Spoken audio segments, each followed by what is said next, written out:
মোৰ মনত ভেদ ভাৱ নাই অ' আল্লাহ, মোৰ মনত ভিনপৰ নাই। এই মন্ত্ৰলৈ আচলতে কলাক্ষেত্ৰৰ বাকৰিত অসম গৰিয়া পৰিষদৰ উদ্যোগত গুৱাহাটী মহানগৰ সমিতিৰ সহযোগত অসম গৰিয়া পৰিষদে জিকিৰ আৰু জাৰি প্ৰতিযোগিতা আয়োজন কৰিছে। সদৌ অসম ভিত্তিত তেওঁলোকে আয়োজন কৰিছে আৰু সমূহ বিষয়ববীয়াসকল আমাৰ সৈতে আছে। উপসভাপতি খাইৰুল ইছলাম বৰা ডাঙৰীয়া আছে। জানিব বিচাৰিম যে কিমানটা দলেই আজি ইয়াত অংশগ্ৰহণ কৰিছে। আমাৰ ৰাতিপুৱা 11 বজাত আমাৰ 1000 শিল্পীয়ে একেলগে সমবেত হৈ মোৰ মনত ভিন ভাৱ নাই, হিন্দু কি মুছলমান একে শাৰীতেই গাই মেলি ইয়াতে ৰেষ্ট লৈছে। এতিয়া অসম গৌৰৱ কৰিবৰ বাবে আমি ইয়াত অসমৰ ইমূৰৰ পৰা সিমলৈকে হিন্দু মুছলমানসকল লগ হৈ একটাই জিকিৰ গাইছিলোঁ। এই জিকিৰ গোৱাৰ 1 ঘণ্টা পিছত আমি ৰেষ্ট দি মেলি এতিয়া আমি 118টা দলে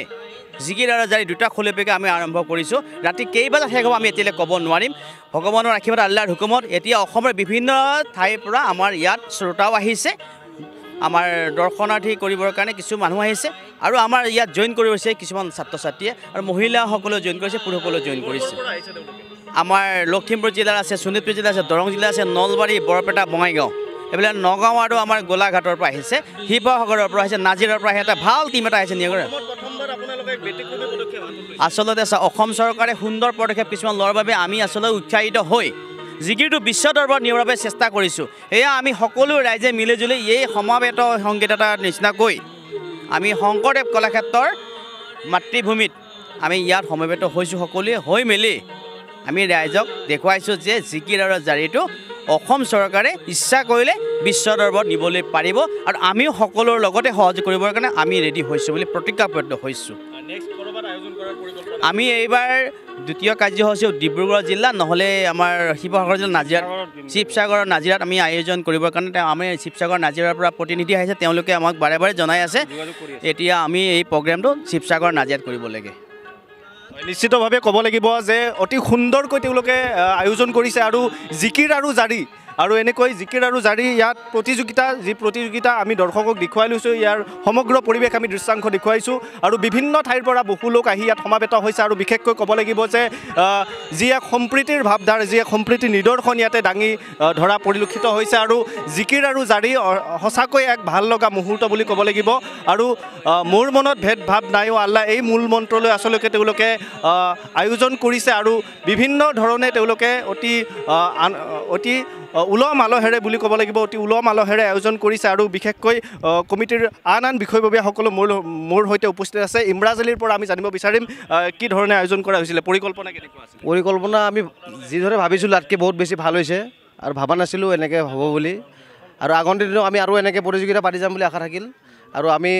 যিখিনি ভাবিছিলোঁ তাতকৈ বহুত বেছি ভাল হৈছে আৰু বহুত দূৰ দূৰৰ পৰা দূৰ দূৰণিৰ মানুহ আহিছে, গোটেই অসমৰ পৰা মানুহ আহিছে, যেনেকৈ হওক নাজিৰা, চিপাঝাৰ, এনেকৈ আপাৰ আছাম, লোৱাৰ আছাম গোটেইখিনি মিলি বহুতখিনি মানুহ হৈছে আৰু ভাল হৈছে প্ৰগ্ৰেমটো। আশা কৰোঁ আগন্তুক দিনতো এনেকুৱা প্ৰগ্ৰেম চলি যাব আৰু এনেকুৱা প্ৰগ্ৰেম কৰিবলৈ আমি বহুত সুখী হৈছোঁ, যাতে আৰু এনেকুৱা প্ৰগ্ৰেম চৰকাৰে আমাক আঁকোৱালি লয়। আমি সেইটোৱে বিচাৰোঁ যে চৰকাৰে আমাক সোনকালে আঁকোৱালি লওক, যেনে বাকীবিলাক যেনেকৈ আঁকোৱালি লৈছে, ঝুমুৰ নৃত্য, কিবা নৃত্য, এনেকৈ আমাৰ যিখিনি আমাৰ এতিয়া জিকিৰ জাৰি আছে এইটো আমাৰ আঁকোৱালি ল'ব লাগে। আমি চৰকাৰক এইটো মেছেজ আমি দিব বিচাৰিছোঁ যে জিকিৰ জাৰিটো এটা এনেকুৱা আছে যাক আমি আগলৈকে আগবঢ়াই লৈ যাব পাৰোঁ। আচ্ছা, এইটো মানে মই অসম গৰিয়া পৰিষদৰ কেন্দ্ৰীয় কমিটিৰ সভাপতি হিচাপে মই এটাই ৰাইজক আহ্বান জনাম। একচুৱেলি আমাৰ মানে মুখ্য উপদেষ্টা ওমৰ ফাৰুক ডাঙৰীয়া এখেতে কিন্তু সপোন ফাৰ্ষ্ট দেখিলে, সপোন দেখি তেখেতে মোক ক'লে যে এনেকুৱা কৰিব বিচাৰিছোঁ, কেনে দেখে, কিন্তু ফাৰ্ষ্ট সপোন দেখা মানুহজন আমাৰ ওমৰ ফাৰুক ডাঙৰীয়া। গতিকে এখেতৰ পৰা আপুনি দুই এষাৰ জানি লওক, তাৰপৰা মই ক'ম এখেতৰ পৰা জানি লওক। যিদিনাখনে ঝুমুৰ প্ৰতিযোগী মানে ঝুমুৰৰ যেতিয়া অসম চৰকাৰৰ অধীনত যেতিয়া ঝুমুৰ নৃত্যটো হৈছিল, তেতিয়া আমি চিন্তা কৰিলোঁ অসমীয়া সংস্কৃতিৰ জিকিৰ আৰু জাৰি এটা মূল স্পন্দন, হৃদয় স্পন্দন আৰু অসমীয়া সংস্কৃতিৰ জিকিৰৰ জৰিয়তে সমৃদ্ধি বৃদ্ধি কৰি আছে আৰু লগত এইটো সম্প্ৰীতিৰ এনাজৰী। এই সম্প্ৰীতিৰ এনাজৰীডাল যাতে আমি আৰু কটকটীয়া কৰিব পাৰোঁ তাৰ কাৰণে আমি চিন্তা চৰ্চা কৰিলোঁ আৰু আমি ডাঙৰ পৰিকল্পনা কৰিব নোৱাৰিলেও আমি 1000 শিল্পীৰ জৰিয়তে আমি এখন মঞ্চত মোৰ মনত ভিন ভাৱ নাই অ' আল্লাহ এই শীৰ্ষক জিকিৰটি গোৱাৰ এটা পৰিকল্পনা কৰিলোঁ আৰু সেই সূত্ৰে আমি বিভিন্ন ধৰণৰ অসমৰ জিকিৰ শিল্পীসকলৰ লগত আলোচনা কৰিলোঁ আৰু আলোচনা মৰ্মে তেওঁলোকেও সহমত কৰিলে আৰু এই সহমতৰ জৰিয়তে আমি অসমৰ ডিব্ৰুগড়ৰ পৰা নলবাৰী দৰং বৰপেটা প্ৰমুখ্যে বাক্সা নগাঁও বিভিন্ন জিলাৰ পৰা আমাৰ লগত মানে সংযোগ হ'ল আৰু সেই মৰ্মে আমি কেইবালাইও আমাৰ গৰিয়া পৰিষদৰ বৈঠক অনুষ্ঠিত কৰি আমি এটা নেকি শিল্পীৰ জৰিয়তে আমি এটা থিংক চিম বনালোঁ আৰু সেই সূত্ৰে আমি আগবাঢ়ি গ'লোঁ আৰু আমি বৰ্তমান আমি অসমৰ প্ৰত্যেকজন জনগণক এটাই মেছেজ দিব বিচাৰিছোঁ যে আজান ফকীৰে যেনেকৈ সুদূৰ বাগদাদৰ পৰা আহি অসমীয়া হৈ গ'ল আৰু অসমীয়াৰ বৰগীতৰ লগত তেওঁ জিকিৰৰ যিটো সুৰ সেই সুৰৰ লগত সংমিশ্ৰণ কৰি তেওঁ এটা স্বকীয় এটা নিদৰ্শন দাঙি ধৰিলে ঠিক তেনেকুৱাকৈ আৰু এটা সম্প্ৰীতি আমিও ঠিক তেনেধৰণে এই জিকিৰৰ জৰিয়তে আমি 1000 শিল্পীৰ জৰিয়তে যাতে অসমৰ সম্প্ৰীতিৰ এনাজৰীডাল কটকটীয়া হয় আৰু আজি এই আপোনালোকে উল্লেখ কৰিব পাৰি এই অনুষ্ঠানত আজি ইয়াত মুছলমান যিমান সংখ্যক আছে হিন্দু সিমানে আছে গতিকে ইয়াত হিন্দু মুছলিম উভয় পক্ষৰে শিল্পীসকলে ইয়াত জিকিৰ পৰিৱেশন কৰিছে মোৰ মনত ভীম ভাৱ নাই আল্লাহ আৰু এটা উল্লেখযোগ্য কথা হ'ল সেইটো হ'ল যে আজি আমাৰ যি ৰান্ধনীকলা এই ৰান্ধনীকলাত ৰান্ধনীসকলো দুইটা সম্প্ৰদায় দুইটা ধৰ্মাৱলম্বীৰ মানুহে ৰন্ধা বঢ়া কৰিছে ইয়াৰ জৰিয়তে আমি অসমৰ প্ৰত্যেকজনক জনগণক এটা মেছেজ দিব বিচাৰিছোঁ যে আমি সম্পত্তিৰ জৰিয়তে যাতে আমি আৰু মজবুত হৈ যাব পাৰোঁ জিকিৰ বৰগীতৰ জৰিয়তে ধন্যবাদ আজি আমাৰ প্ৰথম তালিকা যিটো ৰাতিপুৱাৰ যিটো তালিকা আছিল 9 বজাত এতিয়া আমি প্ৰায় 896 জন পাইছিলোঁ তাৰপিছত আৰু যোগদান হ'ল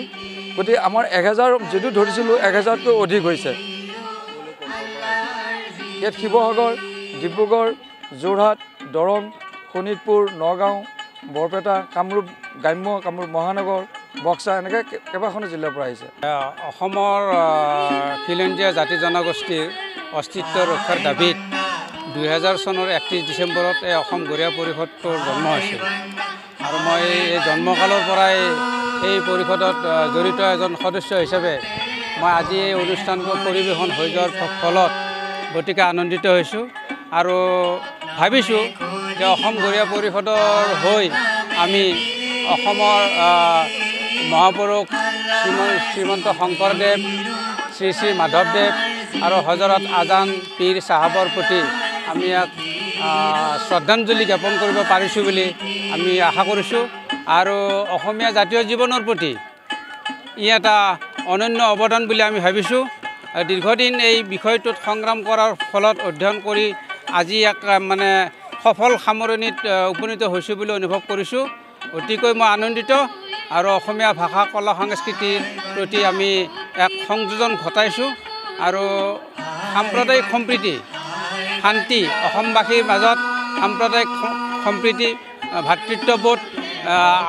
অধিক মজবুত কৰাৰ কাৰণে আমি এই প্ৰগ্ৰামৰ আয়োজন কৰিছোঁ আৰু লগতে শিল্পী সমাজত জিকিৰ শিল্পী সমাজত মাজত নৱপ্ৰজন্মৰ মাজত এক চঞ্চলতা আহিব এক মানে জাগৰণ আহিব এইটো আমি আশা কৰিছোঁ মুঠতে অসমীয়া জাতীয় জীৱনৰ প্ৰতি আমি এইটো এটা